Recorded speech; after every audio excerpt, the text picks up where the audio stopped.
ఏమంటారు 7-8 నెలలు తెలంగాణ రాష్ట్రం అభివృద్ధి ఆగిపోయి ఎక్కడిదక్కడ పనులు పడావు పడితే మార్చి తర్వాత ఇదే పనులు చేయనికపోతే ఇవాళ 2.5 లక్షల కోట్ల రూపాయల పనులు జరుగుతున్నాయి. ఒక్క ఫైనాన్షియల్ ఇయర్ మారితే ఆర్థికంగా ఎస్ఎస్ఆర్ రేట్లు 15% పెరుగుతాయి.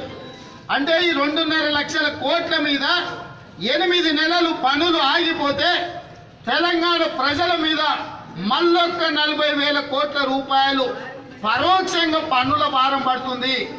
నీ సన్నాసి తాగుబోతు నిర్ణయాల వల్ల ఇవాళ తెలంగాణకు 40-45,000 కోట్ల రూపాయల భారం పడుతుంది. కాబట్టి నీకు ఓటేసిన తప్పుకు, నీకు ఓటేసిన పాపానికి, నిన్ను నమ్ముకున్నందుకు నట్టేట ముంచుతున్నావు.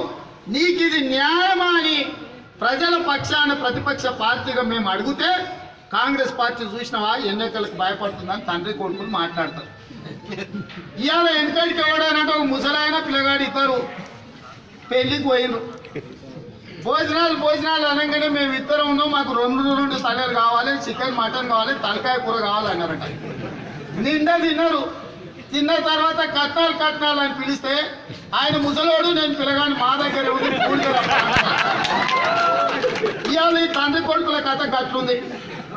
పదవులంటేనేమో తండ్రి కొడుకులు తయారవుతారు, పని అంటేనేమో వాడు తాగి పండుకుంటాడు, వీడు తిరగబోతాడు. ఎన్నికలప్పుడు వచ్చిరా తాండూరుకు పరిగికి, అవునా? కేసీఆర్ వచ్చిపోయినా అప్పుడు వచ్చిండు 2014 ఎన్నికలప్పుడు వచ్చి ఇలా మాట్లాడిపోయిండు. మహేందర్ రెడ్డిని గెలిపిస్తే మంత్రిని చేస్తాను, హరీష్ రెడ్డిని గెలిపిస్తే ఇంకేదో చేస్తా. దాదాపుగా మరి 50 నెలలు అయిపోయింది. మీరు ఆ పక్కన మహేందర్ రెడ్డిని గెలిపిస్తారు, పట్న పిశాచిని. మరి ఆ పిశాచిని గెలిపిస్తే ఆయన మంత్రి ఆయన ఏ వెలుగా పెట్టాడు ఒక్కసారి ఆయన వచ్చి చూసిండా?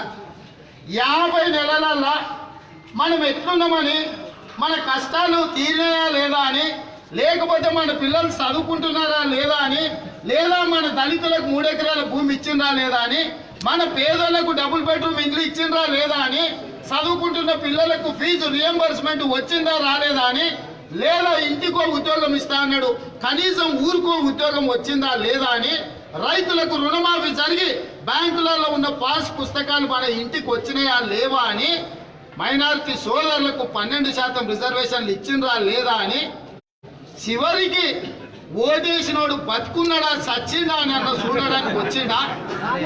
మరి మనం సచ్చినమో బతికినమో చూడని సన్నాసి నా కొడుకులకు మళ్ళీ ఓటేస్తామా? ఏడాల్సిన అవసరం ఉందా? ఇవాళ టీఆర్ఎస్ పార్టీని ఈ ప్రాంతంలో కొత్తగా ఏర్పడ్డ వికారాబాద్ జిల్లాలో మేము 4 ఉన్నాం. ఏడ కూడా టీఆర్ఎస్ పార్టీ జెండా కనిపించొద్దు.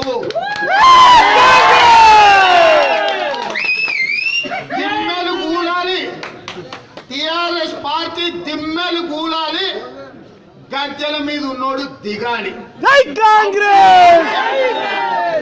అప్పుడు కానీ ప్రజలకు ఇచ్చిన మాట, చేసిన మోసం, దానికి గుణపాఠం తప్పదు.